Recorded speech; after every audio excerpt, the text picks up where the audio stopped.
as planned. Okay, the mic is having a bit of problem. I'm gonna share about my 5 lessons that I learned from my ex. So disclaimer: he is my favorite ex for a good reason, and maybe the only other guy that I kind of really loved. So this sharing is in no way meant to put him down, because we were still very young when we were dating. We were silly and really have no idea what it really takes to make a relationship work. In fact, he is an awesome guy, and he's just not meant for me, that's all. So I'm not proud to say that I definitely have also caused much pain to his life, probably more than what he has given me. But right now he's happily married, and I'm super glad that he really found his true love eventually. So I am actually sharing this based on my own reflection and how I have not taken care of myself and compromised myself in some little ways. Yeah, and so the internal conflicts that I chose to ignore, just to have him in my life then when I was super young, and how it actually caused pain to me and him, and a bag full of 遗憾, which is regret. But I don't really think regret is a very good word. Like, it's the best word to really describe 遗憾.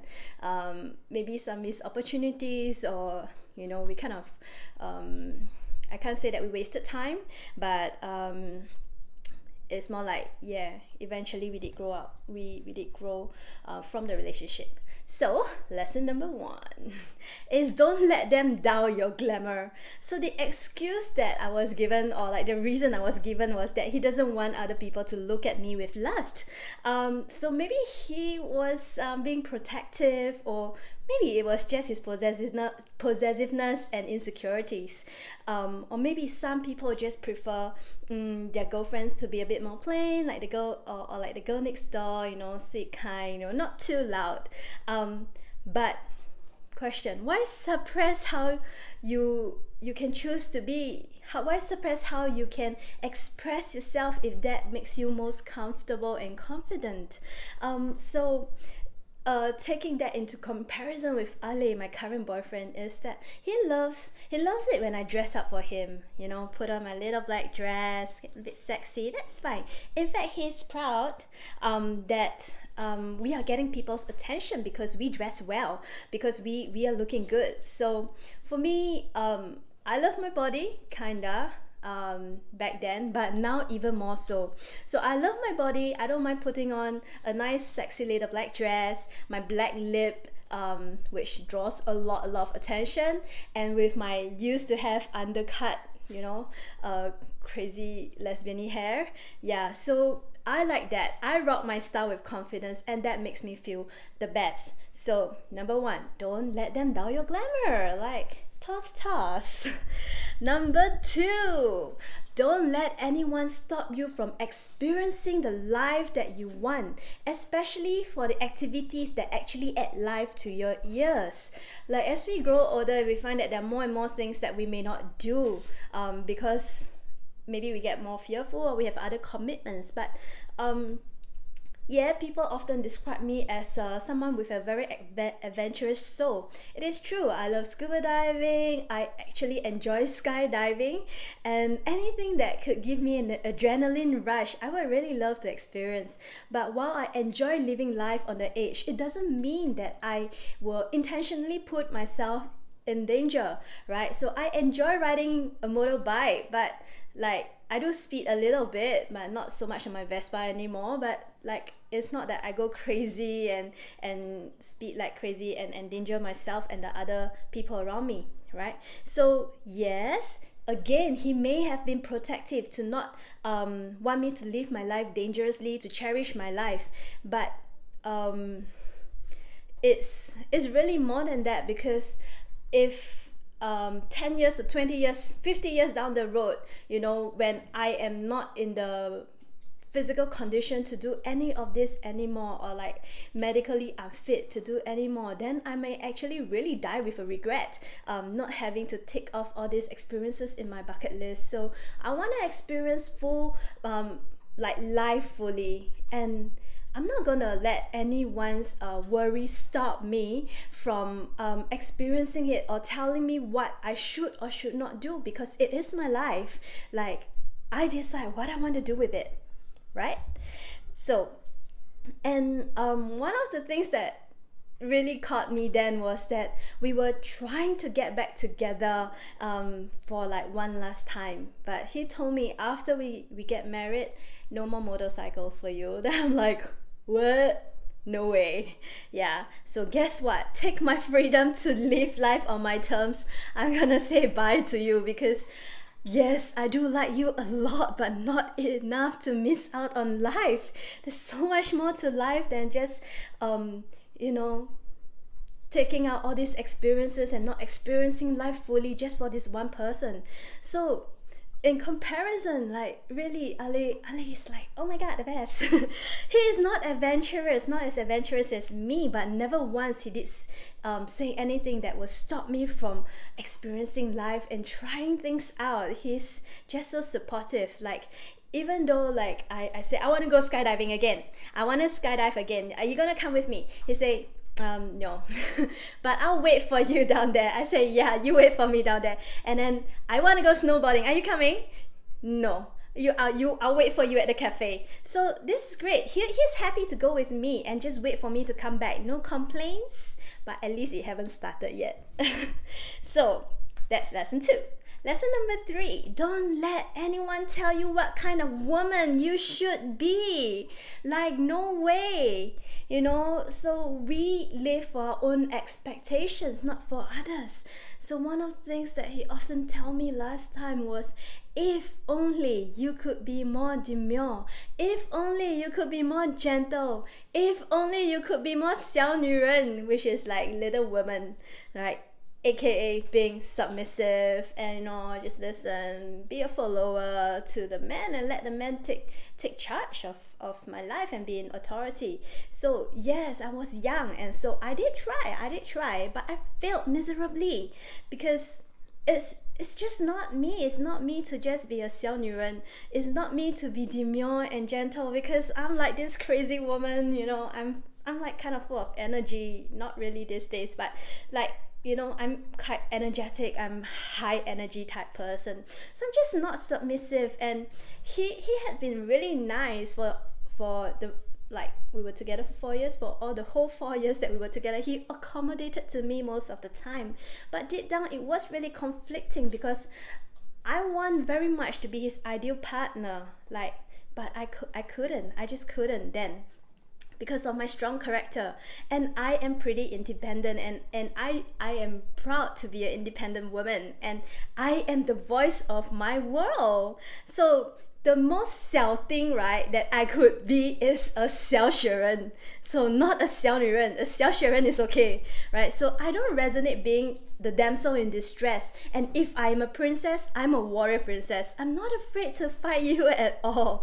So in comparison, again, Ale often say that I am the boyfriend in this relationship. Hi, City. Like, and well, kinda, I do agree, but you really have to ask him why he thinks that I'm like often more like the boyfriend. Yeah, so but I am really grateful for this mutual respect and equal standing that we have in our relationship. So like, no, I can't be 小女人.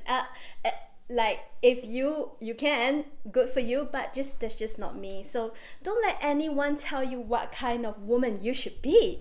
And number 4, never ever be someone else's second opinion. Second option. Oh my god, second option. So it doesn't help when growing up we have our own like security issues, and even if it was just courtship that and eventually he did choose you, but it's not until that person have proven that they have left their baggage behind and you are his one and only, and no one else comes close, that you can accept this person. Because even though it may be a joke, one of the jokes that we said was, you know, if I am 30 and I'm not married and we're not seeing anyone, I will marry you. Then I'm like, oh yeah, sounds great. Yeah, but that was courtship. That was like silly things that we said. So can you imagine how young we were? Yeah. So, but that actually is like kind of putting you or putting me as a second option, right? So keeping our options open is not really an option when it comes to really deciding if this person is the one for us, because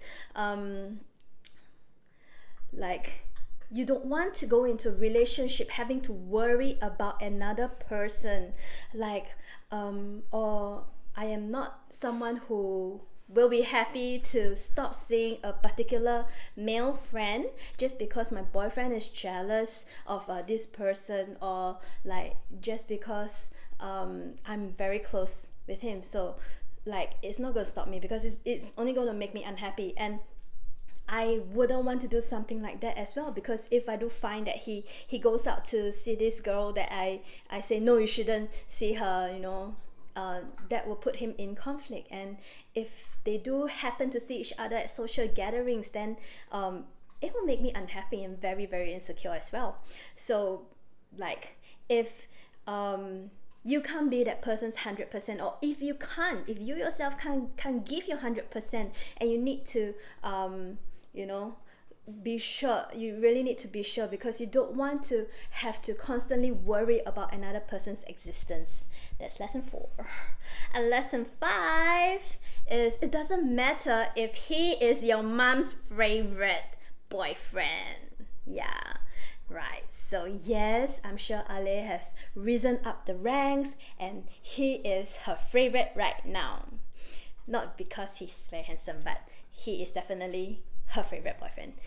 But you are the one, like I was the one who was gonna potentially spend the rest of my life with this person, not my mom. Like, so what if that is mommy's favorite boyfriend, right? Is she's not gonna spend her entire life with him. It's me. So don't let mommy's favorite keep the heartstrings, because it's just not fair to him. It's not fair to your new boyfriend, new partner. Yeah. So and it's not fair to you into the relationship as well, because if mommy is the benchmark, then like, you know, it's very hard to really be fair, because if you use him as a benchmark, your current may or may not match up, and then you feel conflicted, and it's not a fair comparison. Plus, obviously you guys ain't together for a good or better reason, right? So like, don't listen to mommy if it's like your ex already, okay? So if he is her favorite boyfriend, sure, go ahead, they can be friends, but no, you are not getting back together just because mommy likes him. So all in all, the message is still to choose me first. It is not selfish, but when you choose yourself first, it is self-love, right? When you love yourself so much, you really know your worth, who is good for you and who isn't, who matches and who doesn't, right? Of course, it takes work in a relationship from both parties to actually work, but your decision to choose yourself first is going to repel people who are not for you. So that actually saves a lot of heartache and misery and conflicts and insecurities, you name it, you know, all the negative stuff. And if you want like a relationship that is like really filling your life and keeping your heart full and overflowing, then first you have to choose yourself first, because when you show up for yourself first, you are at your best self. So, and that is the 5 lessons that I learned from my favorite ex-boyfriend. And like, we are still friends today, even though when we gather we may be sitting at opposite corners of the table, but you know, I'm alright. Maybe it's just us being awkward for having a long relationship together. But anyway, that's all for today. So click on the heart to like if you like the message, tag a friend, or share a video, share this video with someone who needs to hear this message, or just simply drop a comment in the box and let me know if this has been helpful and keep me encouraged. Till the next time, peace out. See you guys. Happy Hump Day. Bye.